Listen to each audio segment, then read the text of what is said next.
నమస్తే రమగారు. నమస్తే జయ. రమగారు, శ్రావణ మాసానికి సంబంధించి మనం ఒక్కొక్క ఎపిసోడ్ చేసుకుంటూ వస్తున్నాం. ఈ మాసం యొక్క విశిష్టతని మీరు చెప్తూ ఉన్నారు కదా. అయితే వరలక్ష్మి వ్రతం, శుక్రవారం రోజు వరలక్ష్మి వ్రతానికి ప్రత్యేకమైన స్థానం ఉంది.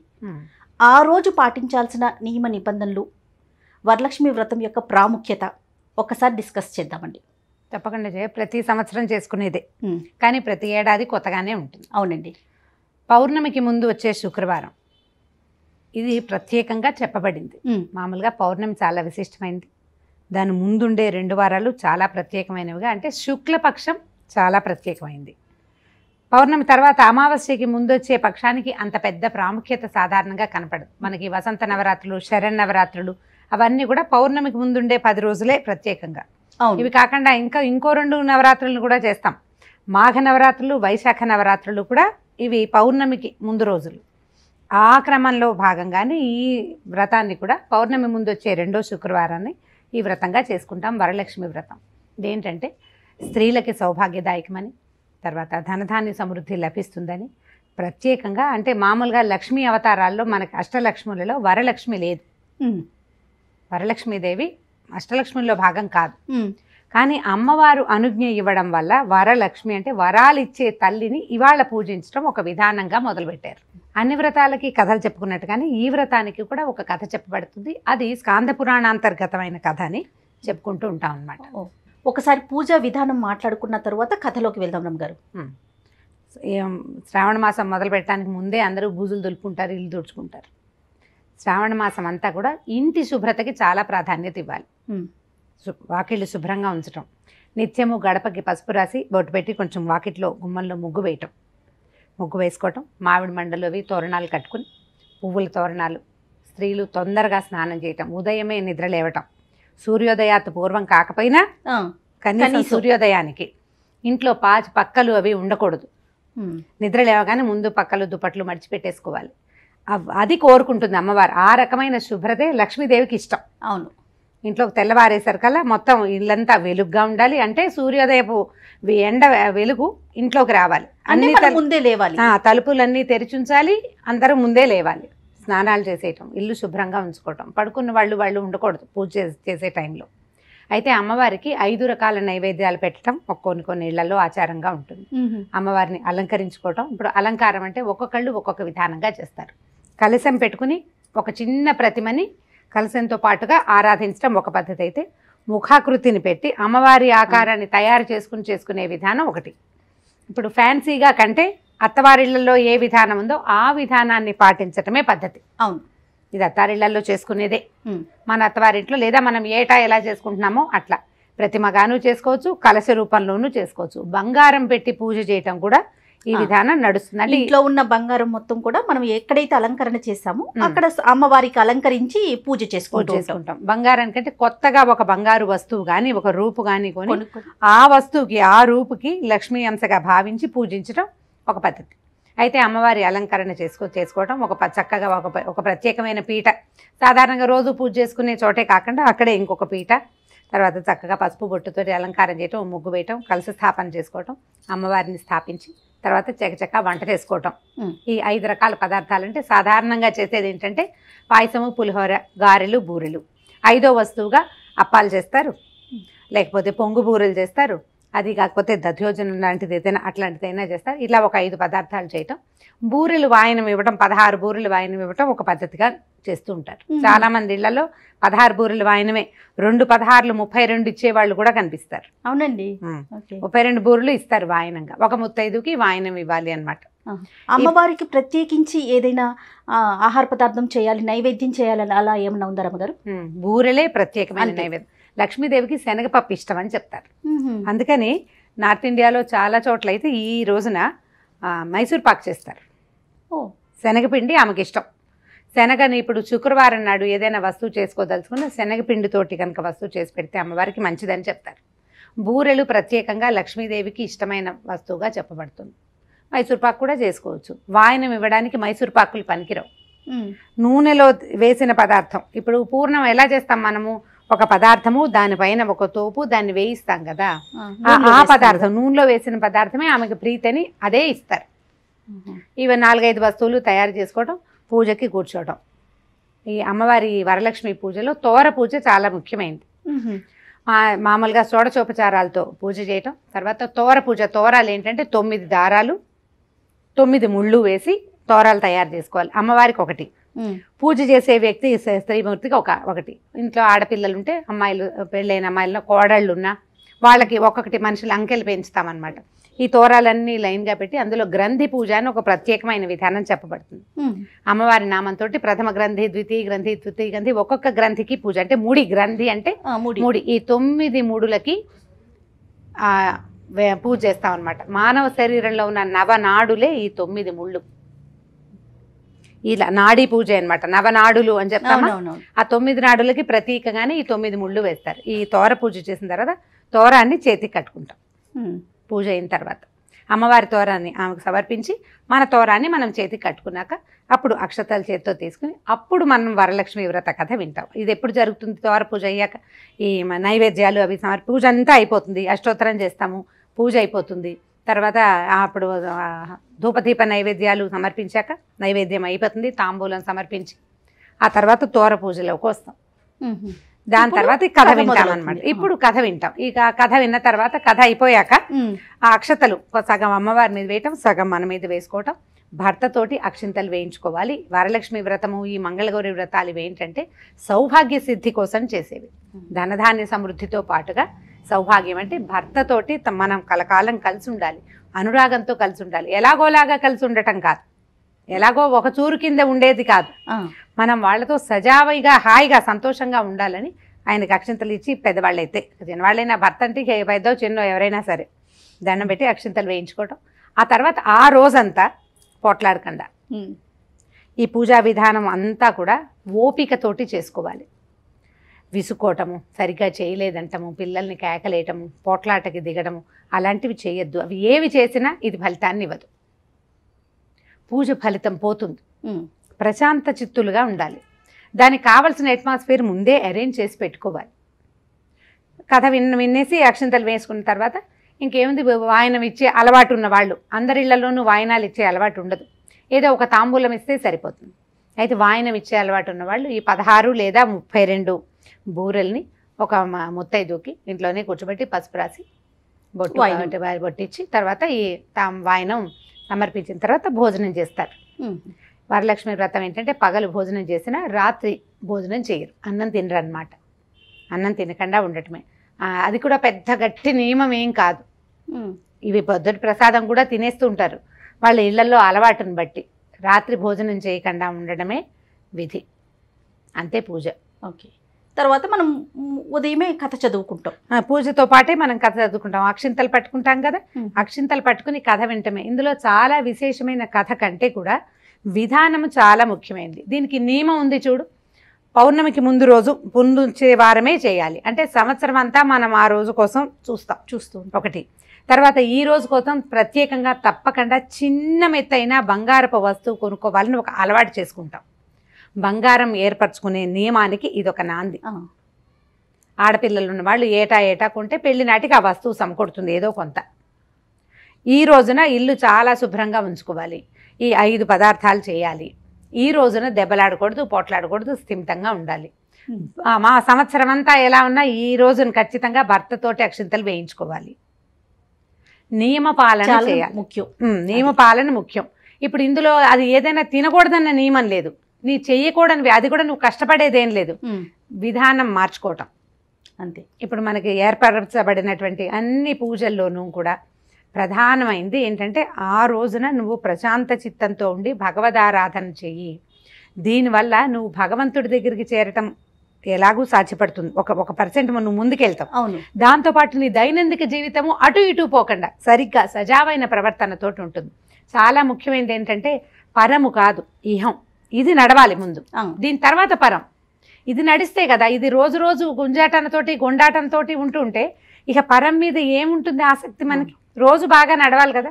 ఈ రోజులన్నీ బాగా చేసుకోవడానికే మనకి ఇన్ని పర్వదినాలు ఉన్నాయి, పండుగలు పర్వదినాలు. బహుశా ఇందుకోసమే వచ్చి ఉంటాయి రమ్మగారు. అందుకే ఇప్పుడు ఇలాంటి రోజుల్లో ఇప్పుడు మీరు అన్నట్లుగా నియమ నిబద్ధతతో ఉండటం, గొడవలు పడకుండా ఉండటం, శుచిగా శుభ్రంగా ఉండటం, ఇలాంటివన్నీ పాటిస్తూ ఉంటే మనకి ఇవి ఎక్కువ పండుగలు పర్వదినాలు. ఇవి ప్రతిరోజు అంటే వచ్చినప్పుడల్లా మనం చేయటం వల్ల నార్మల్గా ఉండే రోజుల్లో కూడా ఇదంతా అలవాటు అయిపోతుంది కదా, ప్రతిరోజు మనకి ఒక అలవాటుగా మారిపోతుంది. అదే అంటే అంటే మన జీవన శైలిలో మార్పు వచ్చేస్తుంది కదా. అదే లివింగ్ స్టైల్ మార్చుకునేందుకు ఇది ఒక ఆసరా. అది ఇది అలవర్చుకోవాలి. ఇప్పుడు శ్రావణ మాసంలో 4 శుక్రవారాలు ఉన్నాయి, 4 మంగళవారాలు పూజ చేసుకోవచ్చు, 4 సోమవారాలు, 4 శనివారాలు. ఎన్ని అయిపోయినాయి? ఇన్ని రోజులు నువ్వు పూజ కోసం ప్రశాంతంగా ఉండటం అలవర్చుకుంటే ఆటోమేటిక్గా అలవాటైపోతుంది. అవును, ఇది అవసరమైన విధి అంతే. రమగారు మరి కథ ఒకసారి చెప్పుకుందామండి. అన్ని వ్రత కథల్లాగానే శౌనకాది మునులకి సూత మహాముని చెప్పారు. ఒకసారట పార్వతీదేవి పరమేశ్వరుని అడిగిందట, మానవలోకంలో చాలామంది స్త్రీలు వీళ్ళ సౌభాగ్యాని కోసం ఏదైనా చేసుకునేందుకు ఒక వ్రతాన్ని చెప్పండి. సౌభాగ్యం అంటే ఒక భర్తతో ఉండటం ఒకటే కాకుండా భర్తతోటి అభివృద్ధి కలిగిన సంసారం ఉండటం.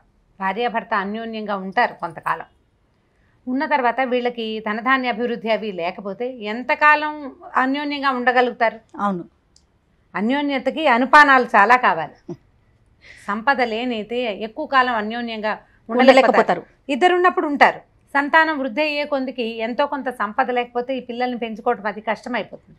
అందుకని స్త్రీలకి సౌభాగ్యకరమైన వ్రతం ఏదైనా చెప్పమని అడిగితే పరమేశ్వరుడే స్వయంగా పార్వతీదేవికి చెప్పారట. వరలక్ష్మి వ్రతం అని ఒక వ్రతం ఉన్నది.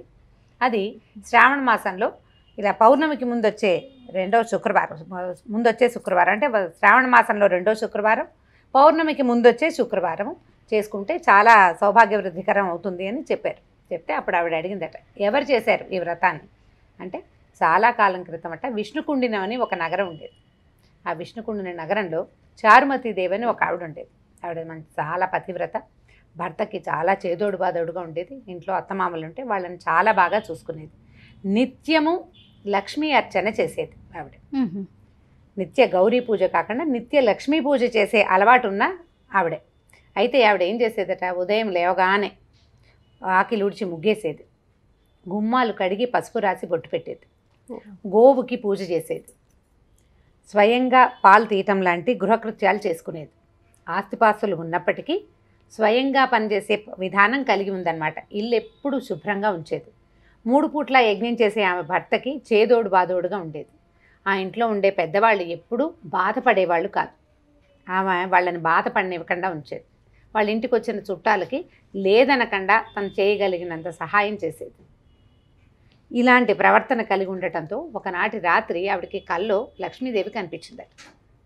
కనపడి శ్రావణ మాసపు 2వ శుక్రవారంలో నా కోసం పూజ చేయి, నీ తాలూకు సంపద దినదినాభివృద్ధి చెందుతుంది, సౌభాగ్యం వృద్ధి చెందుతుందని సెలవిచ్చింది. అప్పటికి 3 నెలలు ఉంది శ్రావణం.